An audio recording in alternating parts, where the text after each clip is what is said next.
नमस्कार दोस्तों, स्वागत है आपका आपके अपने चैनल कॉमर्स देव में। आज हम शुरू करने वाले हैं कॉर्पोरेट लॉ का लेक्चर नंबर 1 और इसमें हम chapter number 1 of course start करेंगे जिसका नाम है इंट्रोडक्शन ऑफ कॉर्पोरेट लॉ।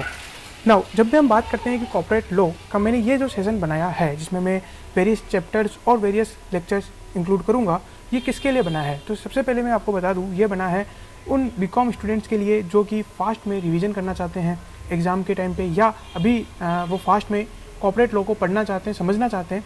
दूसरा, ये उन प्रोफेशनल्स के लिए बना है जो कि इंटरव्यू में जाना चाहते हैं लेकिन वो उनके पास इतना टाइम नहीं है, उनको फटाफट से रिवाइज करना है।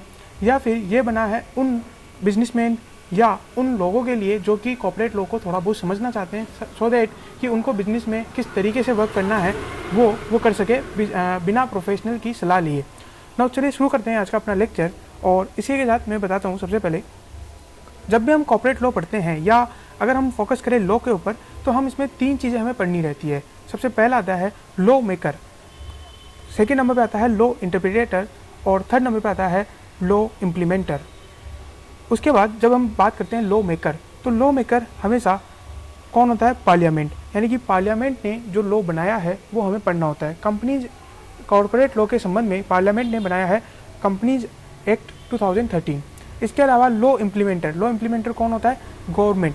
अब गवर्नमेंट क्या है कि आल्दो खुद से नहीं करती है, ठीक है, लॉ को इम्प्लीमेंट खुद से नहीं करवाती है, उसकी कोई एक बॉडीज़ होती है, उसके अपने एक डिपार्टमेंट्स और उनके अंडर एक मिनिस्ट्रीज और डिपार्टमेंट्स होते हैं, वो उन लॉ को इम्प्लीमेंट करवाते हैं। तो इसीलिए गवर्नमेंट जो है कॉर्पोरेट लॉ को किसके थ्रू इम्प्लीमेंट करवाती है? मिनिस्ट्री ऑफ कॉर्पोरेट अफेयर्स के थ्रू। इसके बाद आता है लॉ इंटरप्रिएटर। लॉ इंटरप्रिएटर कौन होते हैं? कोर्ट्स, क्योंकि वो लॉ को इंटरप्रिएट करते हैं कि ये किस संदर्भ में लिखा गया था, इसको किस तरीके से हमें पढ़ना चाहिए, ये सब बताते हैं कोर्ट्स। अब हमने देखा पार्लियामेंट ने जो लॉ बनाया वो है कंपनीज एक्ट 2013, जो कि हमारे यहाँ पे आज हमें पढ़ना है। उसके अलावा जो मिनिस्ट्रीज है या जो लॉ इम्प्लीमेंटर है, वो लॉ को इम्प्लीमेंट करवाने के लिए, लॉ को एकदम सही तरीके से चलाने के लिए वो क्या बनाते हैं? वो बनाते हैं रूल्स, वो बनाते हैं नोटिफिकेशंस और वो बनाते हैं सर्कुलर। नाउ अब यहाँ पे हमें समझना पड़ेगा इन तीनों में मेन डिफरेंस है क्या।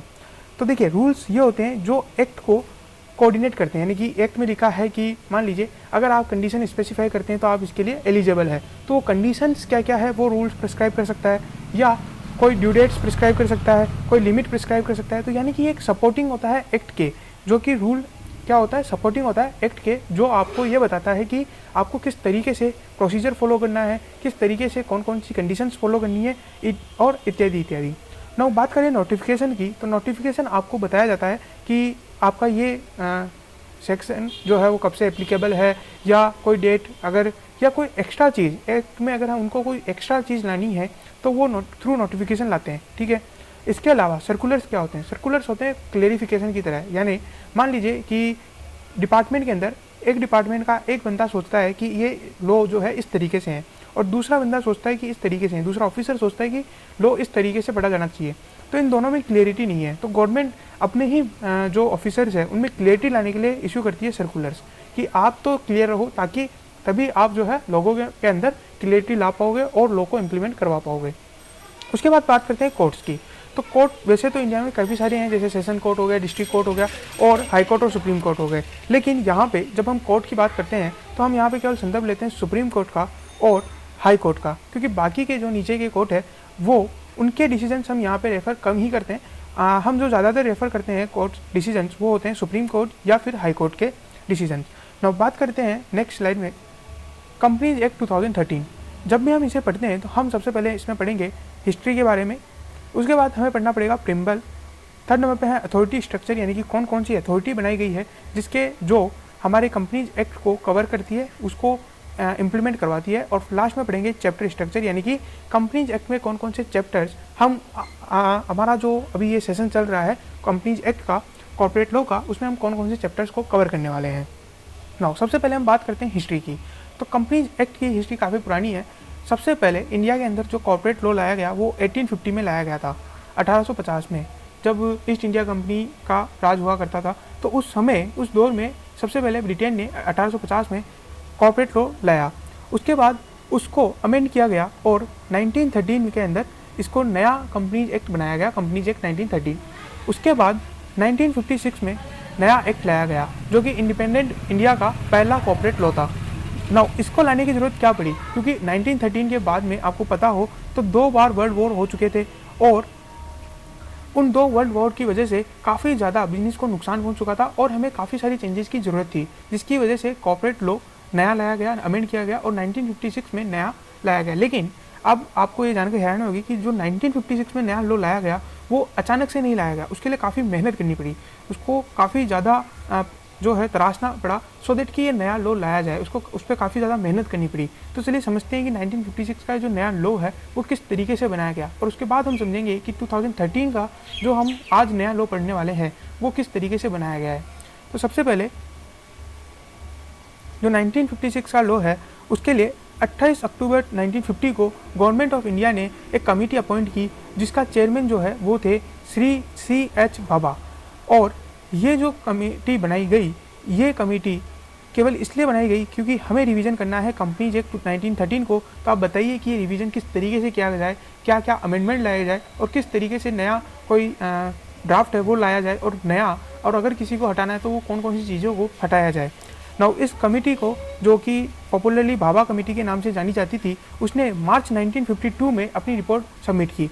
और जब मार्च 1952 में इसने अपनी रिपोर्ट सबमिट की पार्लियामेंट को, उसके बाद ये डिस्कशन के लिए गई और वेरियस कमेंट मांगे गए लोगों से कि आप बताइए कि जो हमने नया कंपनी एक्ट 1956 के लिए हमने ये रिपोर्ट तैयार की है, अब बताइए कि आप इसमें क्या क्या चेंजेस करना चाहते हैं, आप इसमें और कोई नई चीज़ ऐड करना चाहते हैं, कुछ हटाना चाहते हैं, आपको कोई पसंद नहीं हो। और ये कमेंट्स मांगे गए वेरियस कॉमर्स और ट्रेड एसोसिएशन से, प्रोफेशनल बॉडीज़ से, जैसे CA हो गया, CS हो गया, CWA हो गया। उसके अलावा कोई भी लीडिंग इंडस्ट्रियलिस्ट थे, उनसे ये कमेंट मांगे गए और वेरियस शेयर होल्डर्स जो कि उस समय थे उनसे ये कमेंट्स मांगे गए। और उसके बाद ये बिल इंट्रोड्यूस हुआ पार्लियामेंट में ऑन 2 सितंबर 1953, यानी 2 सितंबर 1953 को बिल पार्लियामेंट में इंट्रोड्यूस हुआ। उसके बाद इस बिल को जॉइंट कमेटी ऑफ पार्लियामेंट यानी कि बोथ हाउसेज के अंदर इसको रेफ़र किया गया और मई 1954 में इसको रेफ़र किया गया जॉइंट कमेटी को। उसके बाद जॉइंट कमेटी ने अपनी रिपोर्ट सबमिट की मई 1955 में और उसके बाद इस बिल को पास कर दिया गया नवंबर 1955 में और ये कम इंटू फोर्स हुआ 1 अप्रैल 1956। इस तरीके से इतनी बड़ी कहानी इसकी चली 1956 के एक्ट की। अब समझते हैं 2013 का एक्ट किस तरीके से लाया गया। तो अगर हम बात करें 2013 के कंपनीज एक्ट की, तो सबसे पहले concept paper on new companies law ये फ्रेम किया गया और 4 अगस्त 2004 को जो ministry of law and justice है उसकी वेबसाइट पे इसे प्लेस कर दिया गया कि चलिए आम लोगों के लिए, आम लोगों को बताया जाता है कि ये किस तरीके से हम एक नया एक्ट लाने वाले हैं, तो आप लोग पढ़िए इसे और बताइए कि आपको कौन कौन से चेंजेस लाने हैं। लोगों ने वहाँ पे कमेंट करना शुरू किया और उन कमेंट को एनालाइज करने के लिए और उनमें से कौन से कमेंट को रखना है, कौन से को हटाना है, किस कमेंट के ऊपर क्या उसको कितनी तवज्जो देनी है, कितना उसको है ना मैटर रखता है, उन सब के लिए 2 दिसंबर 2004 को कमेटी बनाई गई जिसका नाम रखा, जिसके जो चेयरमैन थे वो थे जे ईरानी। और उसमें भी वापस से काफ़ी सारे रिप्रेजेंटेटिव आए, प्रोफेशनल बॉडीज़ के, ट्रेड यूनियंस के, इस तरीके से काफ़ी सारे उनके जो रिप्रेजेंटेटिव है उनको लिया गया और उनको बताया गया कि आप इनमें जो कमेंट्स है उनसे आप उन कमेंट को चाटिए और अपना खुद का रिकमेंडेशन भी दीजिए कि आपको कौन कौन सी चीज़ें इसमें चेंज करनी है। इस कमेटी ने फाइनली अपनी रिपोर्ट सबमिट की 31 मई 2005 को। उसके बाद उन रिपोर्ट्स को ध्यान में रखते हुए और सारा जो कॉन्सेप्ट पेपर था उन सबको ध्यान में रखते हुए कंपनीज बिल 2008 को इंट्रोड्यूस किया गया पार्लियामेंट में।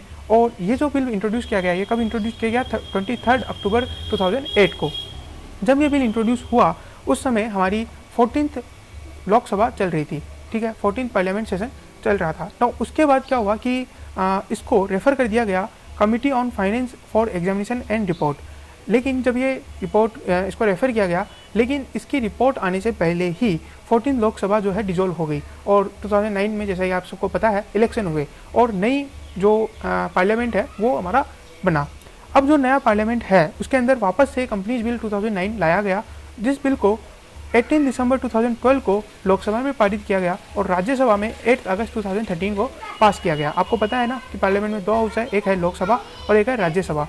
और लोकसभा में ये पास हुआ 18 दिसंबर 2012 को, और लोकसभा में ये पास हुआ 18 अगस्त 2013 को। उसके बाद इसे प्रेसिडेंशियल एसेंट मिली 29 अगस्त 2013 को, और ये इंडिया में आया 12 सितंबर 2013 को। नाउ इसके बाद बढ़ते हैं नेक्स्ट स्लाइड के ऊपर। प्रीम्बल यानी कि कंपनीज एक्ट हमें क्या बताता है, तो कंपनीज एक्ट बताता है कि कंपनीज एक्ट 2013 इसका पूरा नाम है, ये कंप्लीट इंडिया पे लागू होता है, और साथ ही साथ इसको लागू की डेट थी 12 सितंबर 2013। बात करते हैं इसके अथॉरिटी स्ट्रक्चर पर, यानी कि कौन कौन सी अथॉरिटीज़ है जो कंपनीज एक्ट को चलाती है, कंपनीज लॉ को इम्प्लीमेंट करने के लिए गवर्नमेंट ऑफ इंडिया की सहायता करती है। तो देखिए सबसे पहले आता है इसमें एडमिन, और सेकेंड नंबर पे आता है जुडिशियल स्ट्रक्चर। एडमिन स्ट्रक्चर के अंदर एक्टिव कंपनीज के लिए अलग बनाया गया है, और डोरमेंट और लिक्विडेशन कंपनी यानी कि जो कंपनियां बंद होने वाली है, या जो कंपनियां अपना काम चालू ही नहीं कर रही है, यानी कि ऐसे एकदम बंद होकर पड़ी है लेकिन अभी तक उन्होंने कंपनी को बंद नहीं किया है, बिजनेस को बंद कर दिया है, तो ऐसी कंपनियों के लिए अलग अथॉरिटी है। और जो एक्टिव कंपनीज है जिनको रेगुलरली काम करना होता है उनके लिए अलग अथॉरिटी है। और जुडिशियल में 2 अथॉरिटी बनाई गई है। अगर कोई ऑफेंस जो कि 2 साल से कम का है, या कोई ऑफेंस जो 2 साल या उससे ज़्यादा का है, ठीक है। अगर बात करें एडमिन की, तो अगर एक्टिव कंपनीज है तो उनके लिए सबसे पहला है रीजनल डायरेक्टर, और यहाँ पे डोरमेंट या जो लिक्विडेटेड कंपनी है, लिक्विडेशन में जो कंपनियाँ चली गई है उनके लिए है लिक्विडेटर। और यहाँ पे चलिए हम बात करते हैं एक्टिव कंपनीज की, तो एक्टिव कंपनीज में सबसे पहले आते हैं रीजनल डायरेक्टर, और उसके बाद आता है ROC, रजिस्ट्रार ऑफ कंपनीज। आपको बता दूँ कि इंडिया में टोटल 7 रीजनल डायरेक्टर्स है और 22 ROCs है। उसके अलावा डोरमेंट कंपनीज के अंदर केवल लिक्विडेटर ही एकमात्र है। उसके अलावा जो ऑफेंस 2 साल या उससे कम के हैं, यानी 2 साल से कम के जो ऑफेंस किए गए जाते हैं उनके लिए आपकी सबसे पहले जुडिशियल अथॉरिटी आती है NCLT, और उसके बाद आता है NCLAT। इसका पूरा नाम है नेशनल कंपनी लॉ ट्रिब्यूनल और national company law appellate tribunal, ठीक है। और इसके बाद आप सीधे सुप्रीम कोर्ट में जा सकते हो। नो इसके बाद अगर बात करें कि जो ऑफेंस 2 साल या उससे ज़्यादा के लिए हैं, वहाँ पे स्पेशल कोर्ट सबसे पहला आता है, and then NCLT and NCLAT आता है। इन सब के बाद हम बात करते हैं चैप्टर स्ट्रक्चर की, जो हम यहाँ पे कवर करने वाले हैं। तो सबसे पहले जो मैंने अभी बताया बेसिक्स, इंट्रोडक्शन या एंड देन डेफिनेशंस। उसके बाद आता है फॉर्मेशन एंड इनकॉर्पोरेशन, कंपनी को किस तरीके से बनाया जाए, और prospectus and allotment of shares, क्योंकि कंपनी किसी एक पर्सन की नहीं होती, उसमें कई सारे पर्सन्स का स्टेक होता है, तो उन स्टेक्स को किस तरीके से अलॉट किया जाए, किस तरीके से उनको डिस्ट्रीब्यूट किया जाए, share capital, deposits, charges, management and admin, dividend and account. इस तरीके से 9 चैप्टर्स को हम डिवाइड करेंगे, और इन 9 चैप्टर्स की हम फास्ट और डिटेल स्टडी करने वाले हैं। अब उसके बाद सबसे पहला टॉपिक जो हम लेने वाले हैं कंपनीज एक्ट के अंदर, वो है कैरेक्टरिस्टिक ऑफ कंपनीज, यानी ये कंपनी जो के क्या विशेषताएं हैं, कंपनी होती क्या है। क्योंकि अभी तक आप कंपनी कंपनी कंपनी सुन रहे हो, लेकिन ये कंपनी होती क्या है आपको ये समझना पड़ेगा। सबसे पहले बात आती है कि कंपनी एक इनकॉर्पोरेटेड एसोसिएशन है। यानी एसोसिएशन का मतलब क्या, एसोसिएशन का मतलब होता है कि 2 या 2 से पर्सन जहाँ पे मिलके कुछ काम करते हैं, ठीक है। यानी कि जैसे मैं और मेरा दोस्त अगर मिलके कोई काम कर रहे हैं तो वो कहलाता है एसोसिएशन। अब इनकॉर्पोरेटेड का मतलब क्या, कि इसको इनकॉर्पोरेट किया गया है, यानी कि इसको बनाया गया है। अब इसको बनाया कहाँ गया है, इसको बनाया गया है कंपनीज एक्ट 2013 में। नाउ उसके बाद बात करते हैं आर्टिफिशियल जुडिशियल पर्सन। इसका मतलब क्या, कि ये जो कंपनी है, ये कंपनी आर्टिफिशियल पर्सन है, ये कृत्रिम पर्सन है, यानी कि ये हमारी तरह जीती जागती कोई पर्सन नहीं है, उसके कोई नाक कान आँख नहीं है, वो एक आर्टिफिशियल जुडिशियल पर्सन है, यानी एक किसी जुडिशियल में वो बनाई गई है और आर्टिफिशियल पर्सन है। उसके बाद आता है सेपरेट लीगल एंटिटी, यानी इसका एक अलग अस्तित्व है, इसके मेंबर या इसके ओनर से इसका कोई लेना देना नहीं है, इसका अपना एक अलग अस्तित्व है और हमारा अपना एक अलग अस्तित्व है। उसके बाद आता है परपेचुअल सक्सेशन। परपेचुअल सक्सेशन का मतलब होता है कि कंपनी चलती रहेगी जब तक कि उसको बंद नहीं किया जाता है। हमारी तरह नहीं है कि इसका कोई डेथ हो जाती है या इसको कभी मारा जा सकता है। जैसे अगर आपको पता हो तो रिलायंस इंडस्ट्रीज़ को जो है बनाया गया था, उनके जो फाउंडर थे वो थे धीरू भाई अंबानी जी। उनके अलावा जब अभी वो उनकी डेथ हो चुकी है, लेकिन अभी भी रिलायंस इंडस्ट्रीज काम कर रही है और आगे भी शायद वो काम करती रहेगी, ठीक है। इसी तरीके से इनका परपेचुअल सक्सेशन चलता रहता है, वो चलती रहती है कंपनी, चाहे उसके फाउंडर की डेथ हो जाए या वो जिंदा रहे। उसके बाद आता है लिमिटेड लायबिलिटी, यानी कंपनी की लायबिलिटी लिमिटेड रहती है, यानी कंपनी के अगर कोई क्रेडिटर है तो वो केवल उतने ही एसेट को बेच सकते हैं जितनी की कंपनी के पास है।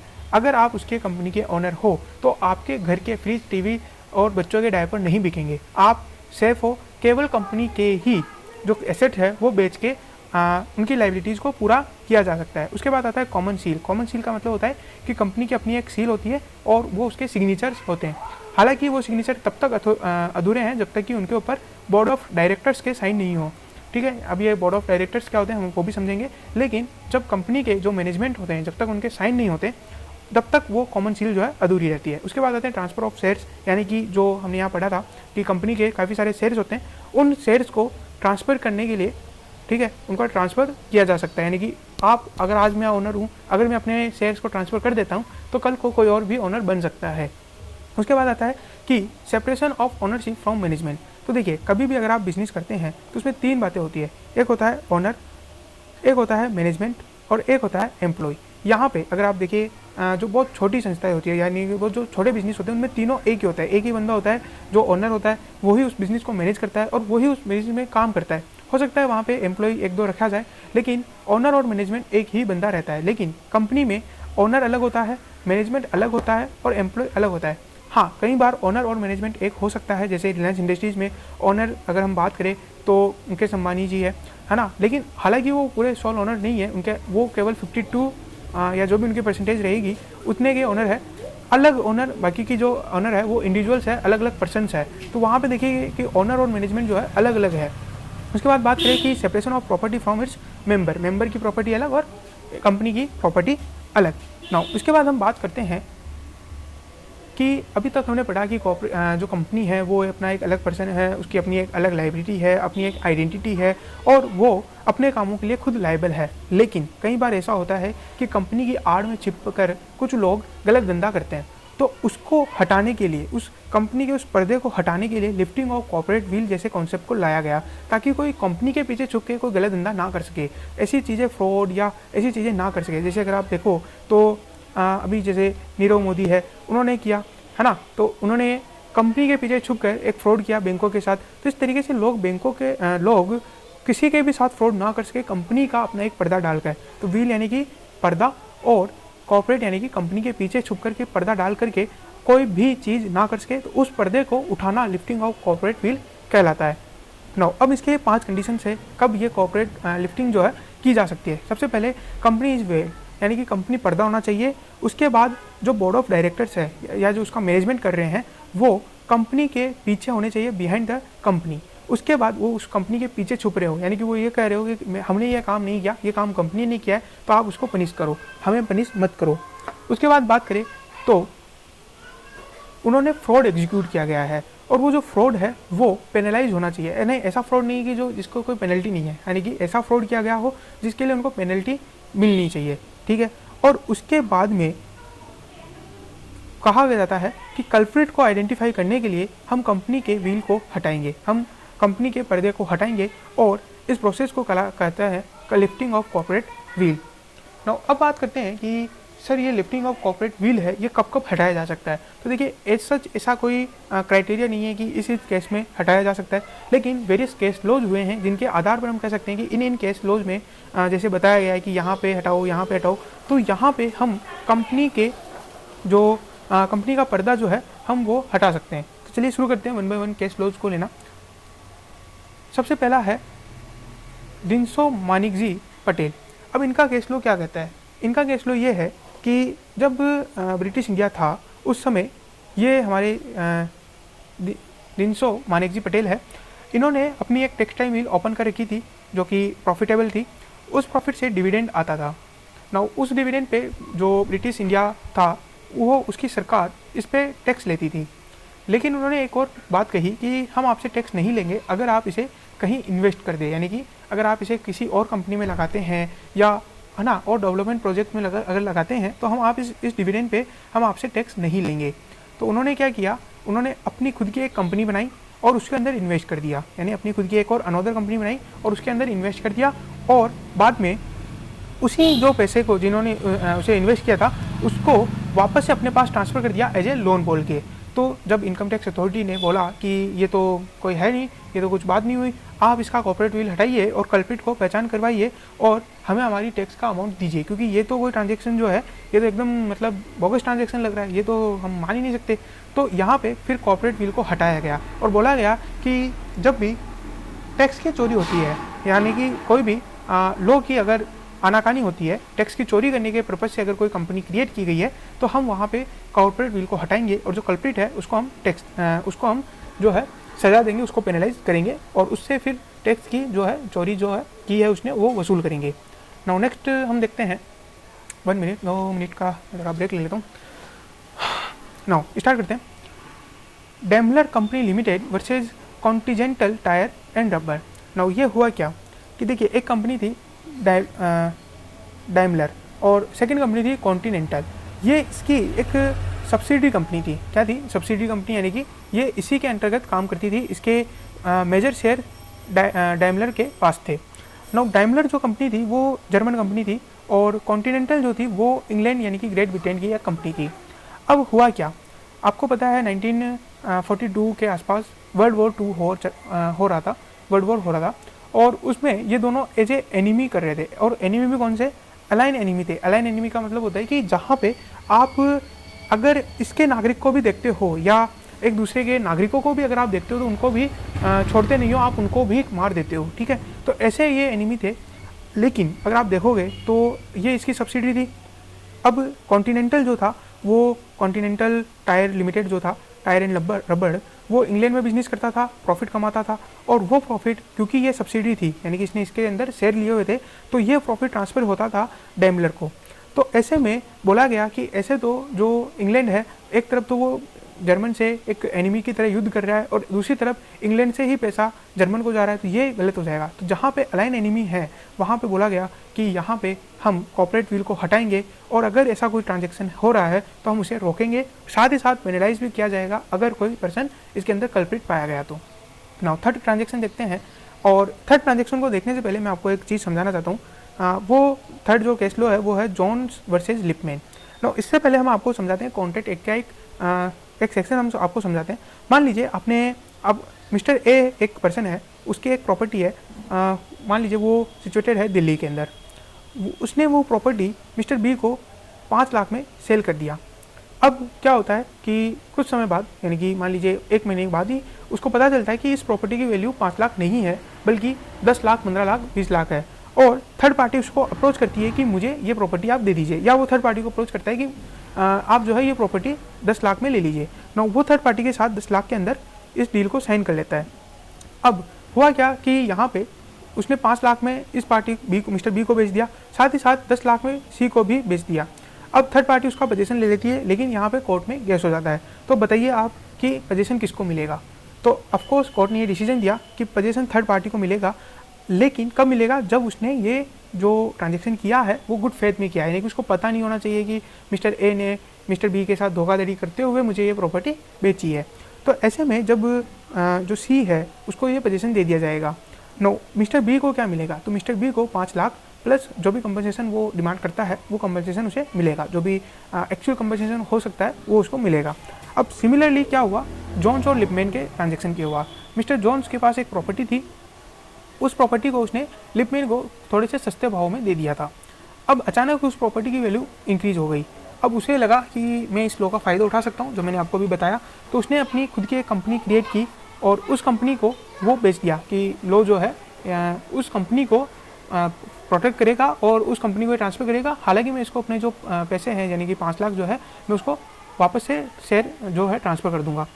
अब जॉन्स ने कंपनी क्रिएट की और उसके बाद उसने ये बोला कि मैंने तो थर्ड पार्टी को सेल कर दिया है, तो अब आप मुझसे ये प्रॉपर्टी ना ले, आप मुझसे जो है 5 लाख रुपए या जो भी मेरा कंपनसेशन बनता है आपका वो आप ले लीजिए। लेकिन इसमें इस जो ट्रांजैक्शन है उसमें लिपमैन ने बोला कि सर ये कंपनी तो बोगस कंपनी है, इसमें लिपमैन ही एक मेंबर है, तो आप प्लीज़ इस कॉर्पोरेट विल को हटाइए और जो इसके पीछे छिपा हुआ पर्सन है उसको आइडेंटिफाई करिए और बताइए कि वो कल्प्रिट है और उसको सज़ा दीजिए, इस ट्रांजैक्शन को कैंसिल करवाइए। तो वाकई में ऐसा हुआ, इस कॉर्पोरेट विल को हटाया गया, इस कॉर्पोरेट ठीक है और कंपनी के इस पर्दे को हटाया गया और जो कल्प्रिट था जोन्स उसको सज़ा दी गई।